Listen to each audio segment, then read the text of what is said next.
नमस्कार, जय हिंद साथियों। एक बार फिर आपका स्वागत है। और आज के इस वीडियो में देखेंगे अपन जूनियर अकाउंटेंट से संबंधित टॉपिक सेकंड पार्ट पेपर, और उसमें आती है अकाउंट्स लेखांकन, और उसका भी फर्स्ट चैप्टर है आयगत और पूंजीगत मदें। क्या होती है, इनको कहाँ दर्शाया जाता है, कौन सा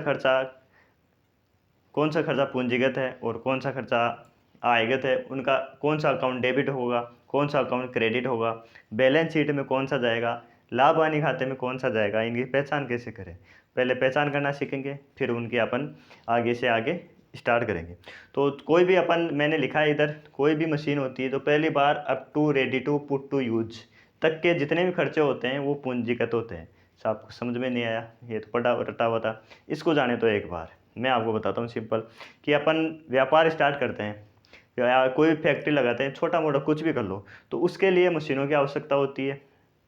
मशीनें तीन प्रकार की हो सकती है। आप अपन नहीं खरीद सकते हैं, पैसे अपने पास है, पैसे कम है तो अपन क्या कर सकते हैं कि पुरानी मशीन परचेज कर सकते हैं, या फिर अपन कोई ऐसा बिजनेस स्टार्ट कर रहे हैं कि अपन उसको घर पे लाके सामान और वैसे अपन बनवा सकते हैं। तो अपन मान लो अपन मशीन नई परचेज कर रहे हैं साहब, तो परचेज की हुई मशीन, ऐसी मशीन फर्नीचर कुछ भी हो, परचेज करने से लेकर फैक्ट्री में स्थापित होने तक के जितने भी खर्चे होते हैं वो सब पूंजीगत होते हैं। और पूंजीगत खर्चे जो होते हैं जिसके लिए किए जाते हैं वही खाता डेबिट होता है। कैसे साहब, अपन मशीन लाने गए मार्केट में, मशीन परचेज की 1 लाख से, तो 1 लाख मशीन में परचेज कर ली। परचेज करने के बाद में अपन ने उसको वहाँ से टैक्सी करके या टेम्पू करके फैक्ट्री तक लाए। कितना किराया लग गया साहब, 10,000 रुपये किराए के लग गए, तो वो 10,000 रुपये पूंजीगत है। फिर उसके बाद में अपन ने मज़दूरों को बुलाया, उतरवाया उसको साहब, उतारने के लिए खर्चा हो 5,000 रुपये मजदूर लेके 5,000 रुपये, वही पूंजीगत है। फिर उसको अपन ने 2-4 दिन रखने के बाद में मुहूर्त के हिसाब से ही अपन स्टार्ट करते हैं, कोई भी बिजनेस होता है कुछ भी। तो जिस दिन मुहूर्त होता है पंडित जी को बुला के लेके आते हैं, मरम्मत करवाते हैं, मजदूर को बुलाते हैं, साहब उसको स्थापित करो। जिस दिन वो मशीन स्टार्ट होती है तब तक जितने भी खर्चे होते हैं वो सब पूंजीगत होते हैं। उसमें सब कुछ है, जैसे मान लो पंडित जी को बुलाया, घर से अपन आस आस पास के जो भी लोग हैं उनको बुलाते हैं, मिठाई बुलवाते हैं, खर्चा होता है। जब तक वो स्टार्ट नहीं होती तब तक जितने खर्चे होते हैं वो पूंजीगत होते हैं। ठीक है। अब अपन एक, ये तो हो गया नई मशीन की बात। अपन पुरानी मशीन परचेज करके लाए। पुरानी मशीन परचेज करने के बाद में अपन सोचते हैं कि यार थोड़ा बहुत खर्चा होगा, तो अपन फैक्ट्री में ले आए और फिर उसकी मरम्मत करवाई साहब। तो मरम्मत करवाने का जो खर्चा होता है वो पूंजीगत होगा। मैं अभी बताऊंगा आपको, आगे अपन बात करेंगे। मरम्मत करवाने का खर्चा आयगत भी होता है लेकिन पूंजीगत भी होता है। पूंजीगत कब होता है कि जैसे मशीन अपन पुरानी परचेज करके लाए, अपन पुरानी मशीन परचेज करने के बाद में डेफिनेट है कि उसमें कुछ ना कुछ थोड़ी बहुत कमी होती है, टूट फूट होती है, तो स्थापित करेंगे अपन। उससे पहले अपन उसमें मेंटेनेंस उसको सही करवाते हैं, सर्विस करवाती है। तो स्टार्ट होने से पहले जो खर्चा किया जाता है, पुरानी मशीन हो, उसमें वो पूंजीगत ही होगा। अब मशीन स्टार्ट कर दी, अपने व्यापार स्टार्ट कर दिया, उसके बाद में क्या होता है, जैसे 2 महीने बाद में सर्विस करवानी पड़ती है। जो सर्विस बाद में होगी वो आयगत होगी। मतलब पुरानी मशीन परचेज करके लाए अपन, उसको सही करवा के अपन स्टार्ट करेंगे व्यापार, बिजनेस स्टार्ट करेंगे उससे। तो उससे पहले मेंटेनेंस करें। जब मान लो पुरानी मशीनें टूट फूट है साहब, उसमें सर्विस करवा दी, थोड़ा जो पार्ट्स था वो सही करवा दिया, वो तो होगा पूंजीगत। फिर उसका वो रूटीन में आ जाएगी मशीन। उसके बाद में जो मेंटेनेंस होगा, खर्चा होगा, ख़राब होती है, कुछ भी होती है, वो आयगत होती है। आयगत की बात करेंगे थोड़ी बाद में। अपन पहले बात करते हैं पूंजीगत की कर रहे थे। पूंजीगत का खर्चा हो गया ये, कि जितनी फैक्ट्री में स्थापित हो जाती है उससे पहले जितने भी खर्चे होते हैं वो सब पूंजीगत होते हैं साहब। और पूंजीगत खर्चे क्या पूंजीगत खर्चे हो गए, पुरानी मशीन ले लिया अपन ने, फर्नीचर ले लिया, ये सब पूंजीगत हो गए। इनको कहाँ दर्शाया जाता है, इनसे क्या होती है, जैसे अपन ने मान लो अपन लेके आए किराए, फर्नीचर मशीन लेके आया, किराया का दिया अपन, किराया है ना, मजदूरी दे दी साहब, किराया 10,000 रुपये दे दिया। और ये 1 लाख की मशीन लेके आ गए अपन, 5,000 मजदूरी दे दी मशीन नीचे वो उसमें। फिर अपन ने स्थापित करने के लिए मरम्मत करवाई, मरम्मत के अपन ने 2,000 रुपये दे दिए साहब। अब जाके मशीन अपन ने जैसे पंडित जी बुला के लाए, पंडित जी को दे दिया, तो उस पंडित जी वाले को छोड़ो, 1,17,000 रुपये हो गए। अब ये 1,17,000 है ना, ये पूंजीगत खर्चा है, ये पूंजीगत मद बोलते हैं इसको। अब ये स्थापित हो गया, स्टार्ट हो गया काम, फैक्ट्री में काम स्टार्ट हो गया। इसके बाद में जो खर्चा हुआ वो आएगा तो होगा साहब। कैसे होगा साहब? अपन ने मशीन, अब स्टार्ट होगा, मशीन स्टार्ट कर दी अपन ने काम। मशीन को चलाने के लिए मजदूर लेके आएंगे। मजदूरों का जो खर्चा होगा, मजदूरों की सैलरी देंगे अपन, मजदूरी देंगे या सैलरी देंगे? मजदूरी मजदूरी मान लो महीने की 10,000 रुपये दे दिए अपन ने, तो ये आएगा तो होगा साहब। मजदूरी देंगे, हर महीने से मजदूरी देंगे, कौन सा खर्चा होगा? आएगा तो होगा। फिर बाद में महीने 2 महीने बाद मान लो मशीन अपन नहीं लेके आए थे, मेंटेनेंस मांगती है, मरम्मत करवाई अपन ने मशीन की, मरम्मत के अपन ने मान लो 5,000 रुपये दे दिए, ये कौन सी होगी? ये पूंजी, ये आएगा तो होगी। पुरानी मशीन करे परचेज करके लाए थे अपन, उसकी मरम्मत करवा रहे हैं उस स्टार्ट करने से पहले, वो पूंजीगत है। लेकिन शुरुआत होने के बाद में कंटिन्यू चल रहा है काम, वो मरम्मत होगी, वो आयगत होगी। फिर उसके बाद मालूम मजदूरी दे दी अपन ने, सैलरी दे दी साहब, वेतन दे दिया लोगों, जो भी अधिकारी होते हैं वेतन मान लो 50,000 रुपये दे दिए।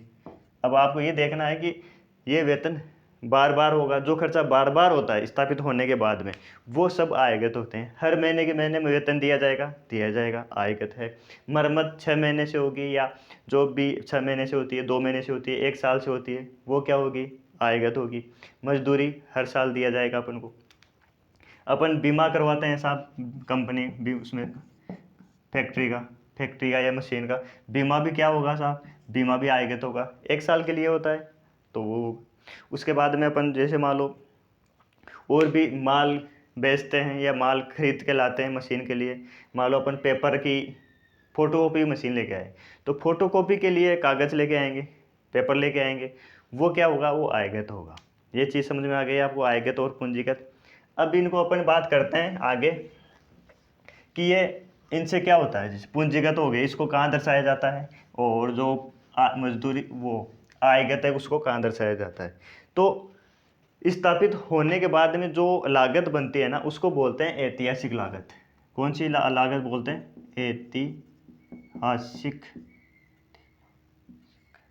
ऐतिहासिक लागत बनती है साहब, ऐतिहासिक लागत बनती है। अब जो ऐतिहासिक लागत होती है ना, वो कहाँ पर दर्शाई जाती है? वो दर्शाई जाती है आर्थिक चिट्ठे में, बैलेंस शीट में। बैलेंस शीट का नाम सुनना होगा, बैलेंस शीट, जिसको हिंदी में आर्थिक चिट्ठा बोलते हैं, आर्थिक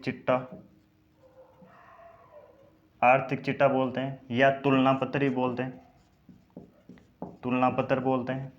और आर्थिक चिट्ठे में दर्शाए जाएंगे पूंजीगत जितने भी खर्चे होंगे, वो बैलेंस शीट में जाएंगे। बैलेंस शीट में भी कौन से पक्ष में जाते हैं? संपत्ति पक्ष में जाएंगे। ये कौन से पक्ष में? संपत्ति पक्ष में। कौन से पक्ष में जाएंगे? संपत्ति पक्ष में। दोबारा समझना, पूंजीगत खर्चा होगा, इससे ऐतिहासिक लागत बनेगी। एक ऐतिहासिक लागत के बाद में इनको कहाँ दर्शाया जाएगा? बैलेंस शीट में, बैलेंस शीट में दर्शाया जाएगा। बैलेंस शीट को क्या क्या बोलते हैं? आर्थिक चिट्ठा बोलते हैं, तुलना पत्र बोलते हैं। फिर इसको कहाँ दर्शाया जाएगा? संपत्ति पक्ष में दर्शाया जाएगा। किसको? जो पूंजीगत खर्चे होते हैं उनको। अब पूंजीगत खर्चों के अपन और क्या क्या हो सकते हैं पूंजीगत खर्चा? इसमें कुछ चीज़ें ऐसी होती है, जैसे स्कूल की फीस है, किसी भी अपन क्लब की लेते हैं फीस है, वो भी पूंजीगत होती है साहब, क्योंकि मेंबरशिप एक बार मिलती है अपन को, मेंबरशिप है, फीस है। अब एक चीज़ और बताता हूँ मैं आपको इसमें पूंजीगत में, कि जैसे अपन ने मशीन ली है ना, या अपन मशीन फैक्ट्री ले, बिल्डिंग बनवा ली, मशीन अपना खर्चा बढ़िया, वो बिजनेस बढ़िया चल रहा है, अब अपन ने उसको परचेज कर ली। तो अगर पहले जो फैक्ट्री ले रखती, अगर वो किराए पर है, तब तो वो तो हो गया आयगत। उसको अपन ने परचेज कर ली, वो खर्चा हो गया पूंजीगत। अपन ने मान लो 1 फ्लोर ले रखा था, परचेज कर लिया, बिजनेस बढ़िया चल रहा है। फिर अपन ने सोचा कि यार ऊपर और अपन एक फैक्ट्री और बनाते हैं, और अपन अपना जो बिजनेस है उसको बढ़ाते हैं। ऐसा खर्चा जिससे व्यापार की क्षमता में वृद्धि होती है साहब, तो वो भी पूंजीगत होता है। तो अगर कैपेसिटी बढ़ जाती है बिजनेस की, मशीन की, जिसकी भी खर्चा करने से, वो सब क्या होते हैं? वो पूंजीगत होते हैं। ध्यान रखना, किराए देते हैं अपन मंथली, वो आयगत होगा, लेकिन अगर अपन कैपेसिटी बढ़ाते हैं मशीन की, फैक्ट्री की, वो पूंजीगत होता है। ठीक है। अब पूंजीगत जो खर्चे होते हैं ना, पूंजीगत खर्चे, इनसे क्या होता है लाभ अल्पकालीन मिलेगा या दीर्घकालीन। पूंजीगत खर्चों से लाभ हमेशा दीर्घकालीन तक प्राप्त होता है। जैसे अपन ने फैक्ट्री स्थापित की, फैक्ट्री से लाभ 1 महीने के लिए होगा या 2-3 साल तक, जब तक कार्य चलेगा तब तक लाभ होता रहेगा।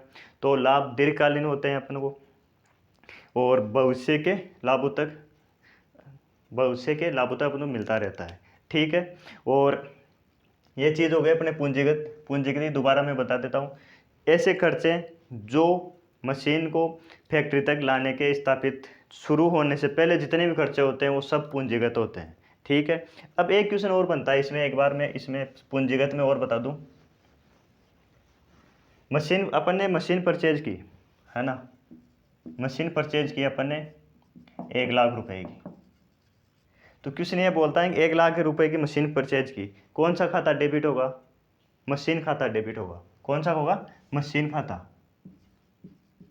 ये तो चलो ठीक है, मशीन खाता डेबिट होगा, है ना, परचेज कर रहे हैं अपन। फिर बोल रहा है साहब मजदूरी चुकाई इसकी, मजदूरी के 5,000 रुपये दिए।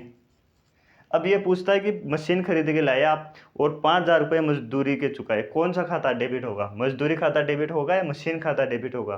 तो साथियों, पूंजीगत खर्चा है ना, जिसके लिए हो रहा है वही खाता हमेशा डेबिट होगा। इसमें मजदूरी के 5,000 रुपये चुकाए तो मशीन खाता डेबिट होगा। इसमें ध्यान रखना ये चीज़, मशीन खाता डेबिट कितने से? 5,000 रुपये से, अगर पूंजीगत है तो। समझ गए? फिर अपन ने बोला कि साहब मजदूरी है। फिर अपन ने मरम्मत के, मान लो पुरानी मशीन परचेज करके लाए थे अपन, मरम्मत के 2,000 रुपये दे दिए। मरम्मत के 2,000 रुपये, कौन सा खर्चा है ये देखना है पहले। पूंजीगत है तो जिसके लिए खर्चा हुआ है वो खाता डेबिट होगा। 2,000 रुपये मरम्मत दी, किसके लिए? मशीन के लिए, कौन सा खाता डेबिट होगा? मशीन खाता डेबिट होगा। ये क्वेश्चन पिछली बार आया हुआ था, ये मशीन खाता डेबिट होगा कितने से? 2,000 रुपये से होगा। अभी मैं आगे अब बताऊंगा इसमें आयगत में भी, आयगत में भी आएगा इससे। ठीक है, तो ये चीज़ हो गई। इसमें एक चीज़ और होती है पूंजीगत में, कि जैसे मान लो अपन ने बीमा करवा रखा है, तो बीमा राशि से अगर नुकसान हो, मान लो कंपनी में नुकसान हो गया, तो वो दोनों आयगत भी होता है पूंजीगत भी होता है ना। प्राप्ति, पूंजीगत प्राप्ति, वो मैं आगे बताऊंगा। अभी आगे चलते हैं अपन इधर आयगत में।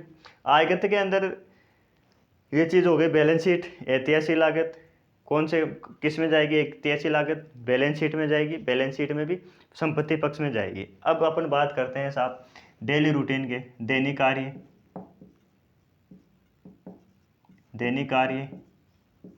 के खर्चे। दैनिक कार्य के खर्चे किस में आते हैं? इसमें आते हैं साहब मजदूरी चुकाई, वेतन दिया, मरम्मत करवाई, वो जितने भी खर्चे होते हैं ना वो सब होते हैं आयगत होते हैं। अब क्वेश्चन ये आएगा कि मशीन की मरम्मत के लिए 2,000 रुपये दिए।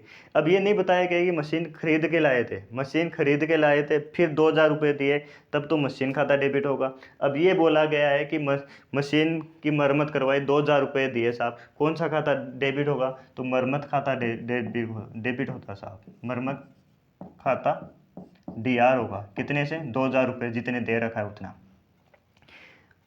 जो भी अधिकारी थी उनकी सैलरी चुकाई 50,000 रुपये, कौन सा खाता डेबिट होगा? अब अपन को ये देखना है कि सैलरी चुका रहा है वो, तो सैलरी चुका रहा है तो अगर आयगत है पूंजीगत है? आयगत है। जो जिसके लिए दे रहा है वही खाता डेबिट होगा। किसके लिए दे रहा है? वेतन के लिए, मजदूरी वेतन के लिए, तो वेतन खाता डेबिट हो जाएगा इसे। वेतन खाता DR हुआ कितने से? 50,000 रुपये से। ये चीज़ें थोड़ा समझना इस चीज़ को, कि पूंजीगत में तो जिसके लिए पूंजी दे रहे हैं ना अपन, मजदूरी हो कुछ भी हो, तो मेन जो जिसके लिए खर्चा किया है वो खाता डेबिट होगा। आयगत के अंदर जिसके लिए हो रहा है, जैसे वेतन चुकाया, कौन सा है ये? आयगत है। और मजदूरी दी साहब लोगों को, मजदूरी कितनी दी? 5,000 रुपये दे पर मंथ के, तो कौन सा खाता होगा? डेबिट होगा, मजदूरी खाता डेबिट होगा। ठीक है, और अब बात करते हैं कि आयगत जो होते हैं वो कहाँ पर दर्शाए जाते हैं। आयगत खर्चे होते हैं जो, आयगत खर्चे हमेशा लाभ हानि खाता या व्यापार खाता, व्यापार खाते में दर्शाए जाते हैं। जिस प्रकार से पूंजीगत आर्थिक चिट्टे के संपत्ति पक्ष में दर्शाए जाते हैं, उसी प्रकार से आयगत खर्चे होते हैं, उनको लाभ हानि खाता बोल दो या व्यापार खाता बोल दो, उसमें उनको दर्शाया जाता है। ठीक है, तो ये चीज़ हो गई, इनकी एंट्री भी हो गई और ये सब हो गई। तो इससे क्वेश्चन क्या क्या बन सकते हैं? तो पहला क्वेश्चन तो ये पूछ सकता है कि निम्न, वो पूछ लेगा कि कौन ये आयगत है या पूंजीगत है।